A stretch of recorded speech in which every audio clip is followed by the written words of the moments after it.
বৈশাখ নিয়ে এখন পর্যন্ত কোনো নিরাপত্তা শঙ্কা নেই। পহেলা বৈশাখের নিরাপত্তায় রাজধানীতে মোতায়েন থাকবে 18,000 পুলিশ সদস্য।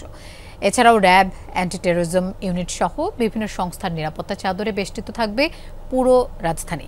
সকালে রমনা বটমূলের নিরাপত্তা ব্যবস্থা পরিদর্শনে গিয়ে এসব কথা জানান র্যাব মহাপরিচালক ও ডিএমপি কমিশনার।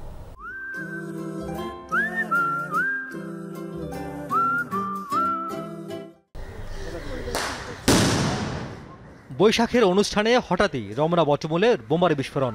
চারিদিকে ঘিরে অভিযানের নামে সোয়াট টিম তাদের পাল্টা গুলিতে মাটিতে লুটিয়ে পড়ে দুই দুষ্কৃতিকারী। নিষ্ক্রিয় করা হয় আরও একটি শক্তিশালী বোমা। রোববার সকালের রমনা বটমূল।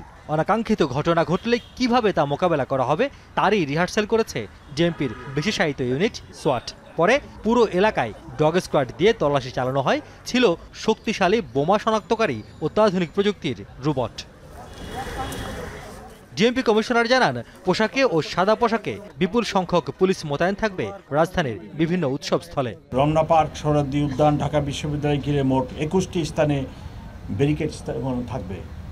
প্রতি অনুষ্ঠান স্থলের প্রবেশ গেটে আর্চওয়ে ও হ্যান্ড মেটাল ডিটেক্টর দিয়ে তল্লাশির ব্যবস্থা করা হবে। অনুষ্ঠান স্থল ও শোভাযাত্রার রুটসমূহ সিসি ক্যামেরা দ্বারা, স্টিল ক্যামেরা, ভিডিও ক্যামেরা ও ড্রোন ক্যামেরা দ্বারা সার্বক্ষণিক মনিটরিং করা হবে। অনুষ্ঠানস্থলের চারপাশে ও শোভাযাত্রার রুটে পর্যাপ্ত পরিমাণ পিকেট, ফুড, পেট্রোল ও লাইনিং ব্যবস্থা থাকবে। এর আগে ছায়ানটের বর্ষবরণের মূল অনুষ্ঠান মঞ্চের সামনে নিরাপত্তা তল্লাশি চালায় র্যাব।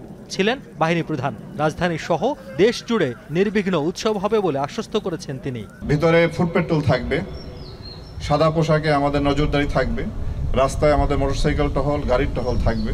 আমাদের এই এলাকাটি, ভেন্যুটিকে আমরা সুইপিং করব। অলরেডি সুইপিং শুরু হয়েছে, একবার করেছি এবং চূড়ান্তভাবে অনুষ্ঠান শুরুর আগে চূড়ান্তভাবে করা হবে। আমাদের ডগ স্কোয়াড আছে, বম ডিসপোজাল টিম আছে এবং সর্বধর প্রকার প্রস্তুতি আমরা নিয়েছি। বর্ষবরণের দিন বিকেলে 5টার পর সোহরাওয়ার্দী উদ্যানে কেউ প্রবেশ করতে পারবে না। আর বর্ষবরণ শোভাযাত্রার রুট সহ বিভিন্ন গুরুত্বপূর্ণ সড়কে যান চলাচল নিয়ন্ত্রণ থাকবে বলে জানান কর্মকর্তারা। রিয়াজ রায়হান, যমুনা নিউজ, ঢাকা।